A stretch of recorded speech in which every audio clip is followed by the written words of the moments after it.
Happy Friday. Happy Friday. Welcome, guys. I'm going to jump right in as always to be courteous to the people watching on replay and those trickling in. You can just let me know you're here. So let's start off by saying hi. So if you're from the South, you probably know you don't walk into a room without saying hi. I know I was taught that. And so if you're trickling in, just hit the like button as your way of saying hi when you walk into the room. And if you're feeling extra chatty, go ahead and write me a little hi in the comment so I don't feel alone here. Even if you're watching on the replay, I would appreciate that. So today we're going to do something a little bit different. We are hi, thank you, Kitten Noir. Thank you so much. So we're going to do something a little bit different today. I wanted to do a holiday prep kind of episode, talk to you guys about what I usually do to get ready for Q4. Me too. I'm a chatty bird. What I usually do to get ready for Q4. So instead of just talking through it, I decided to put it in a guide for you guys. I always get questions like, oh gosh, you always have your holiday card ready, or you guys always have your family costumes, like you're just like on top of it for like the holiday season. And that involves a lot of strategy and planning that I usually do on my own, but I decided to take it out of my brain and to put it into a free guide for you guys to help so you can have a stress-free Q4, stress-free holiday season. I know for a lot of us, it's important to create those special holiday memories, those holiday moments. And a lot of sometimes stress comes with that and overwhelm. So if we can do it like in a strategic way, that we can have like a system and a way of getting it out of our head, I think that's very helpful. So I'm just going to jump right into sharing my screen so you guys can know where to get the guide. In the link in the description of the video, you're going to just go to this page here and you'll see it tells you a little bit about what's inside the guide. And then you just put in your email and you'll get it. As soon as you click this button, you don't even have to go to your email. The guide is going to pop up for you. Let me make this a little bit bigger so you guys can see. So the first page in the guide is all, just a cover. And then it goes into what I want you guys to keep in mind first. So I don't want you guys to skip over this page. It's really about reminding yourself that when you walk into this season, like any season, you're the boss. You get to decide what's most important to you, what's most meaningful to you this season, and just being intentional about how you want this last quarter of the year to look. It's not only the holiday season, it's actually the last quarter of the year. It's the last 12-week year. So being intentional about it and really not doing all the shoulds, but taking a pause and thinking about, wait, what's most important to me? I know I've been doing, maybe some traditions all these years, but is that important to me, or do I just feel like I should be doing it? Or am I doing something that's stressing me out, like hosting Thanksgiving, when really maybe I want to be a guest this year? Little things like that. Or maybe I want to put a more stringent budget on my Christmas shopping for the kiddos, and make it more about experience rather than, toys that they're not going to play with for very long. So just kind of remember that you are the boss, to lead with grace, and to really, when I say lead with grace, thinking about self-compassion, not filling too much on your calendar, not signing up for every potluck at work or, white elephant if you don't want to, giving yourself grace, knowing that this is a busy time of the year, leading with that self-compassion and just staying mindful of where you are emotionally, spiritually, physically, all those things. So that's what the first page is about. I don't want you to skip over it. And then this page is all about the pillars. These are my ambition pillars. So basically the tenets that we're going to use in order to make this a stress-free season for you to look over. And then, it starts with intentions and values. Oh, yes. Yes, I need to hear this. Good. I'm glad I'm able to come on time. So the very first thing, let me make it a little bit smaller, is going to be this checklist of all the different kind of events that go on this Q4 season. Sorry. And it's just kind of a checklist of starting to brainstorm what do you want to do in each one of these little periods in Q4. So rest of September and October is like fall. Those are all those sort of fall activities. You have your Halloween activities, you have Thanksgiving, Christmas, or Hanukkah, or any other holiday that you might celebrate in replacement of those two. And then I also put an other box for you guys for things that may not be on this checklist. But this is going to give you some ideas, maybe some things that you forgot about. And then this box here is all about naming 5 things, either activities, memories, traditions, moments that are the most important to you, because you might end up checking off a whole bunch of things on this list, or even, turning the page over once you print it and adding a whole bunch more. But we want to prioritize what's most important, because time is not limitless, energy isn't limitless, money isn't limitless. So if we are going to be realistic, that's part of being, smart. So that's SMART goals: specific, measurable, attainable, realistic, and timely. The realistic piece starts with prioritizing. So take a look at the checklist that I have for you guys here, and then look at what's most important to you this season. And then we're going to prioritize and organize even more. The guide is going to walk you through how to organize these things into the different months. So you've checked off all those things that are important to you, kind of decided what's most important to you. Then I want you to use this matrix to kind of put them in the different months. So you're just going to write, each activity that you want to do in the month that it belongs. So when it comes time to plan, it'll be easier for you to sort all those things. So I'll go back up. So you're going to use this checklist to kind of brainstorm what's most important. You're going to decide what's most important. You can add other things. If you have other things that are not on this list, if you could come back and share them in the comments on this video, that would be helpful. I could maybe even add them to the guide, or just, as a community, we can share with each other. And then once you kind of decided what's valuable to you, you're going to put them in the different months. So I hope that makes sense so far. Once you've done that, we're kind of organized. We want to lead into this idea of boundaries and flexibility. So boundaries is about really solidifying and putting walls around what's most important to you, while also being flexible to know that we make plans and God laughs, right? So you want to be able to put those boundaries around, let's say, I'm only going to plan one event per week just to preserve my self-care. You have that boundary for yourself, right? But then let's say you have this potluck that comes up in the neighborhood, you don't want to miss it. So you're going to be a little bit flexible maybe that week, or maybe next week you do less things. Or let's say you have boundaries around your budget. You might have to find ways to also be flexible when it comes to how you're actually going to use that budget. So we're going to think about boundaries and flexibility.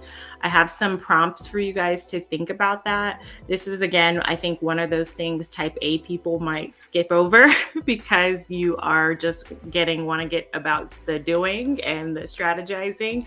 But I think this is important. These prompts are important to think about, and I encourage you not to skip them and to really take your time and being intentional, because I think that's going to help you create a season of joy this last quarter and not just going through the motions. If you can really kind of almost envision what you want and be intentional even about the boundaries and how you might be flexible, it's going to help you do that. Okay. So once you've thought about that, we're moving into preparation, and preparing for anything is all about emptying, refilling, and refreshing.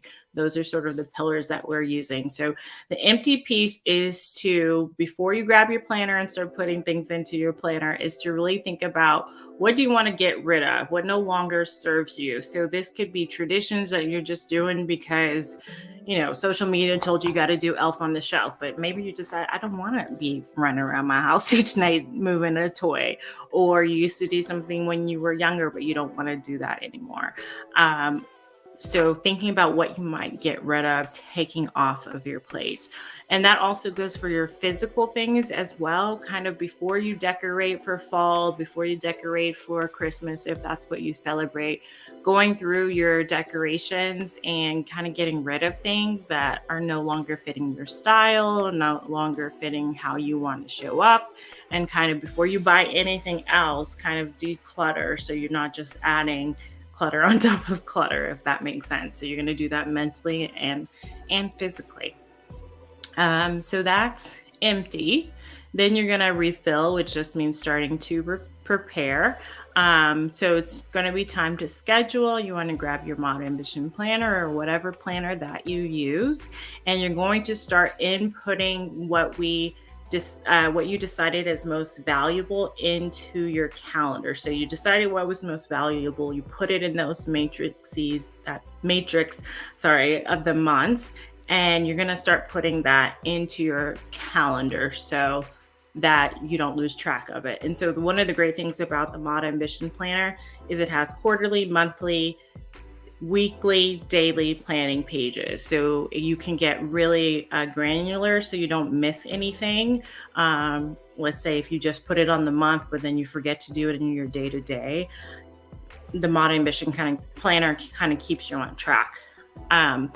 And I would say before you jump into doing that, keep going in the guide because it's going to be even more strategic. So if it's a simple task or a simple event, go ahead and put it straight into your calendar. If it's more complex and it involves more steps in it, then you're going to also do some project planning after. So you're going to put all of your events into your planner. You're going to start putting the important dates like Halloween, Thanksgiving, Christmas, maybe the day that you want to go to the hayride or to the pumpkin patch, those sorts of things. You're also going to maybe put deadlines in there, like I need to buy my white elephant by this day, or I need to sign up by this day. And if it's really simple, you might put like a simple preparation task, right? Like go to Target to get a gift card for my white elephant.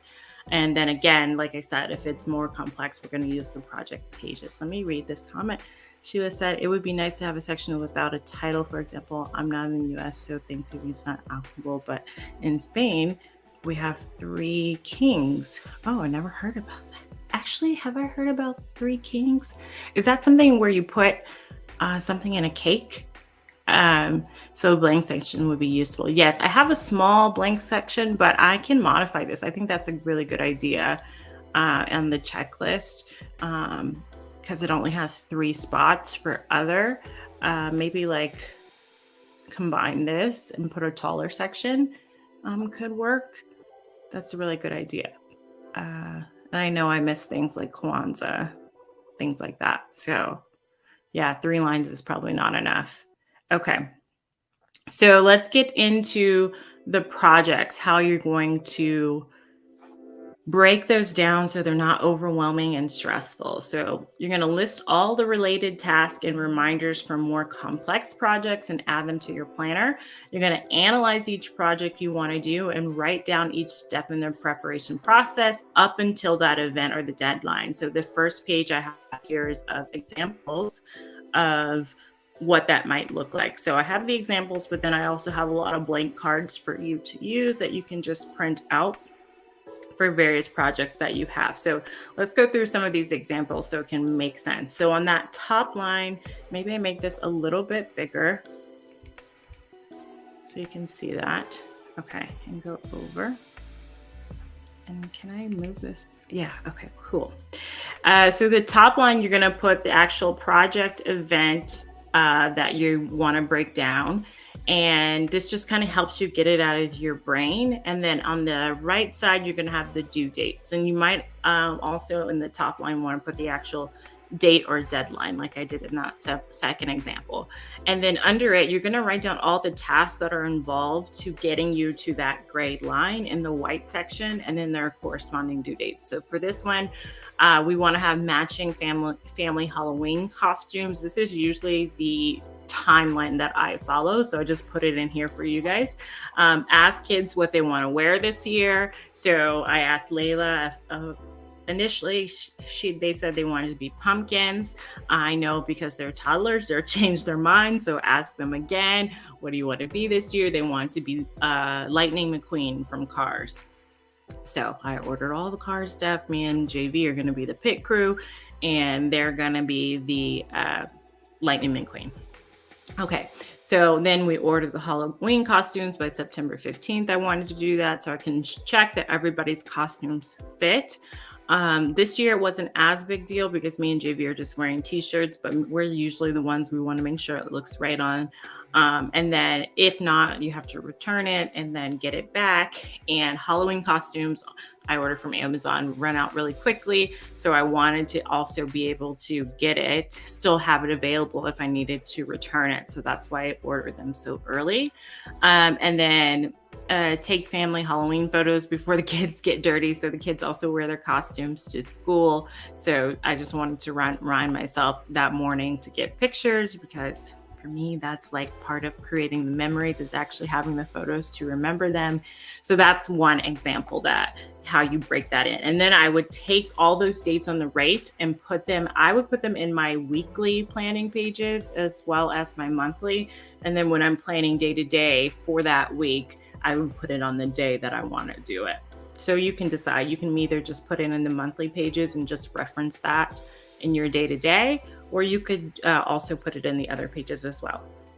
Okay, let's go through another example. Send family holiday cards by December 15th. So this is a little bit more intricate. I actually had to write this down last year and this year. So I'm glad that I have this now, so I can either use these dates going forward or just rewrite it on one of those cards.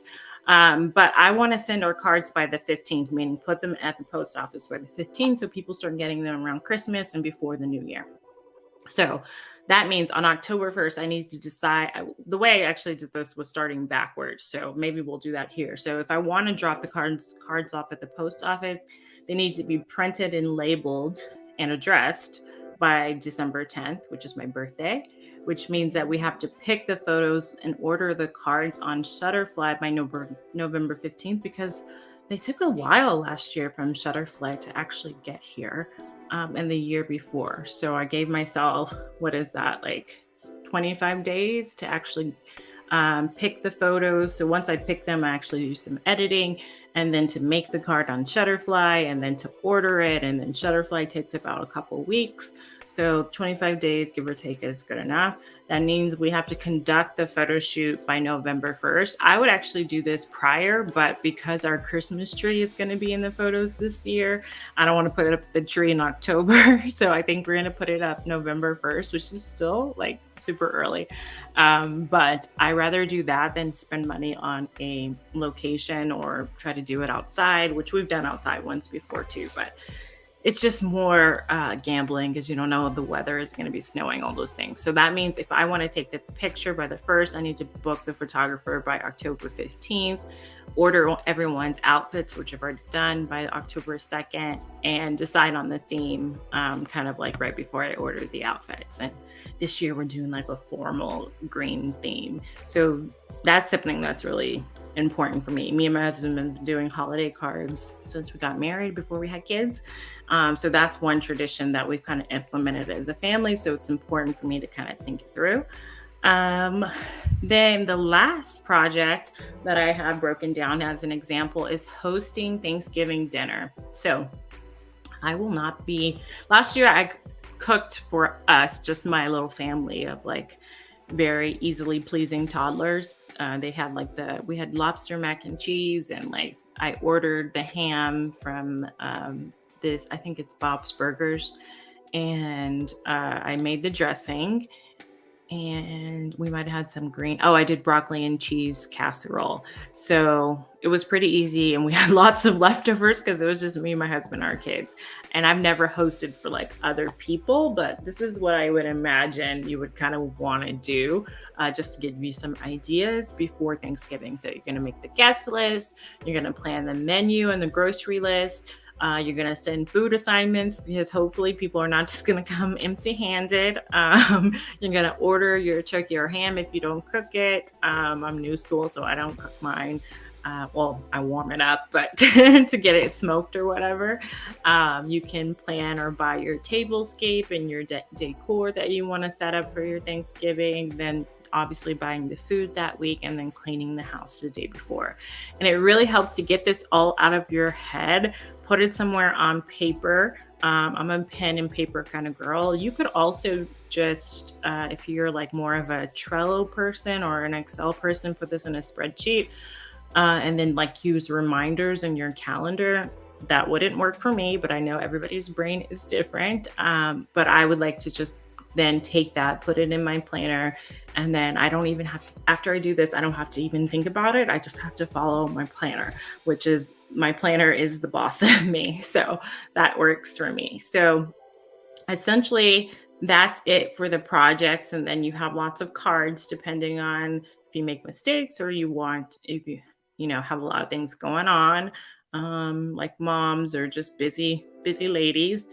And then the last piece of preparing is refreshing. So I don't want you guys to forget to schedule rest. And I think one important thing is if you're starting to put all these things in your calendar and you're noticing it's a lot, like I'm really ambitious, like this is just too much. Start to eliminate things and also schedule rest or just things for yourself that are taking care of you, taking care of yourself before other people that don't involve entertaining or, you know, being on, that just allow you to kind of rejuvenate, especially if you're an introvert, right? Sometimes the holiday season for introverts can be really tough because there's a lot of socializing going on. And if you're an introvert, you get energy from being by yourself and you get drained, even if you are, you know, a social person, by being with other people. So taking that time to schedule just like refreshing time, even especially like after Thanksgiving or after Halloween, after Christmas. I know my kids are going to be out the entire week, out of daycare the entire week of Christmas. So after that, I'm taking a couple of days off because I'm going to need a vacation from the vacation. So just think about where can you put some breaks in? Can you put some days off that you're not with your family? If that makes sense. I feel bad for saying that, but if you're a mom, you know what I mean. And that you can just rejuvenate. And then it just comes down to doing the things that you put in your schedule. So creating routines and systems. For us, we have like special places that we keep all of our each holiday stuff. So if you want to start that this year, that could be helpful. Just creating a system for where you keep everything so you're not kind of looking all over the place. Traditions are obviously yearly routines that we do in place. So it's less thought involved. Thinking about what season of life that you're in right now. Like if you're a new mommy, you may want to do all these things, but it may not be the season that you can. And just because you can't do it now, let's say you're not feeling well or you're a caretaker or you're a new mom, doesn't mean you won't be able to do the things you want to do in the future. So just thinking about what season of life that you're in and taking time to accept that and offering yourself grace. And then how can you make it pretty and peaceful as you're doing it? How can you find ways to enjoy it, to live in the moment, to do it with style, to do it with grace, and just have fun? And that's pretty much it. I have a discount for folks for the Motivation Planner that get the guide. But I hope that you guys find it helpful. I'm going to scroll back up to the top. And let me know if you have any questions or any more suggestions. I am going to make that change that was recommended by Sheila to give you guys more space for other things. And let me know what you guys think. I think I'm going to end there instead of doing my scorecard because this video is kind of long now. I didn't think it was going to take me that long to go through it, but I wanted to be sure that you guys understood it. But let me know how you did on your goals this week. I overall did pretty well on mine, probably because this accountability meeting. I know last week I didn't do as good as I want to. So this week I wanted to come back and have a lot of checks for you guys. So definitely having you guys hold me accountable is helping. So I want to give you guys that same help. Let me know, how did you do on your goals this week on a scale of 1 to 10? And if there's anything that I can help with, let me know. Thank you guys so much, especially those that were able to join me live, and of course to those watching on the replay. And I'll see you guys next week. Bye, guys.